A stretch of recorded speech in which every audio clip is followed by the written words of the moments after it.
Here's a big idea. Put safety and quality on the same level as finance and delivery and bake it into every decision. The crisis showed how weak governance and patchy communication can turn a technical issue into a full-blown trust problem. So we will set up an independent safety and quality board to review engineering, certification and pilot training without commercial pressure. Give engineering the final say on airworthiness, create plant-level integrated product teams so information moves across functions, and use clear RACI charts so everyone knows who decides, who signs and who escalates. 6 simple steps. Number 1, map. Today's organization and decision rise to spot where safety signals stall. Number 2, find gaps in how engineering knowledge becomes manuals, briefings and pilot guidance. Number 3, redesign. Launch the independent board, appoint a CSO, stand up plant level, IPTs, publish RSCIs. Number 4, pilot. On one program line, track escalation speed, detect escape and decision cycle time, fix the bumps. Number 5, rollout with clear SOPs and mandatory technical briefings for any safety critical change. Number 6, update scorecards. So leaders are measured on safety and engineering quality, not just delivery. Now on owners. Board Risk Committee sponsors the Independent Safety and Quality Board and gets a formal go, no-go on safety critical changes. Chief Safety Officer chairs the board, sets escalation standards, runs audits and leads external technical briefings. VPs Engineering and Quality hold final airworthiness sign-off. HR builds safety, quality KPIs into leadership performance. IT runs systems for hazard tracking, change control, and training records so information actually flows.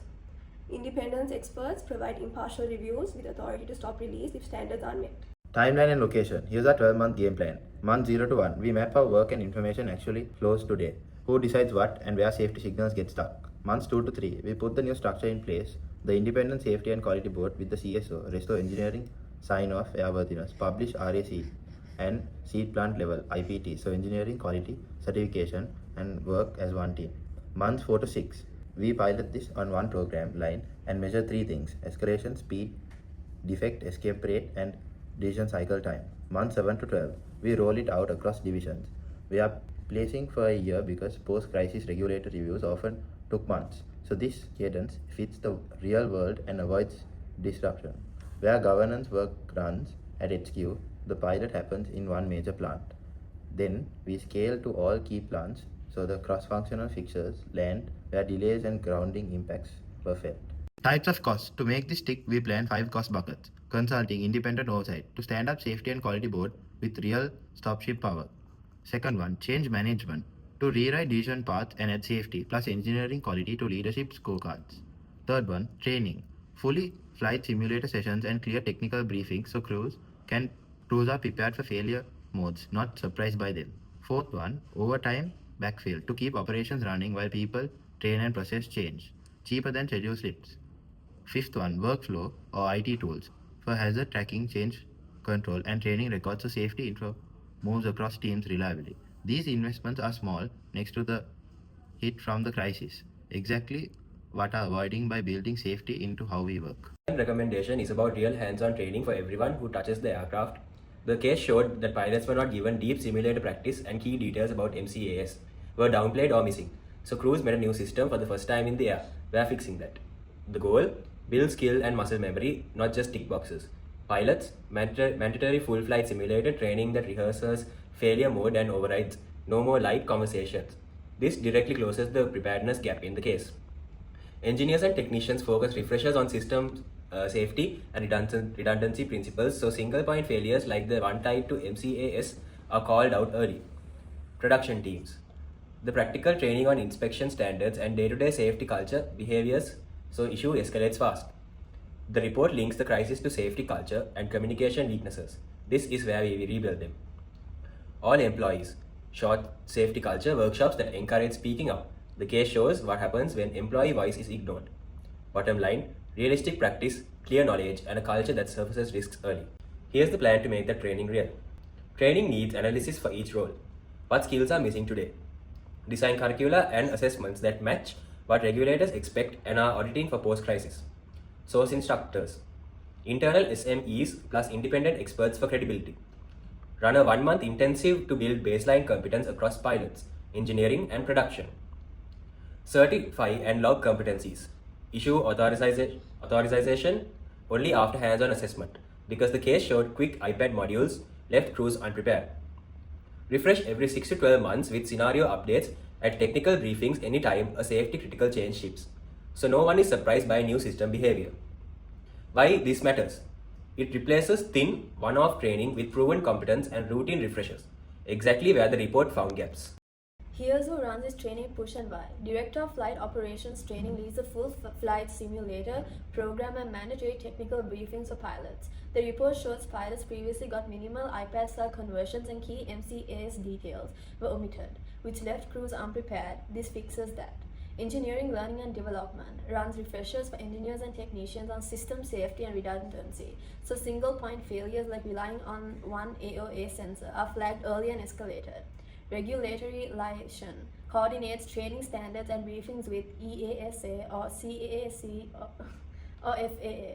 After the crisis, regulators did months-long independent reviews of design and pilot training protocols. Tight liaison avoid delays.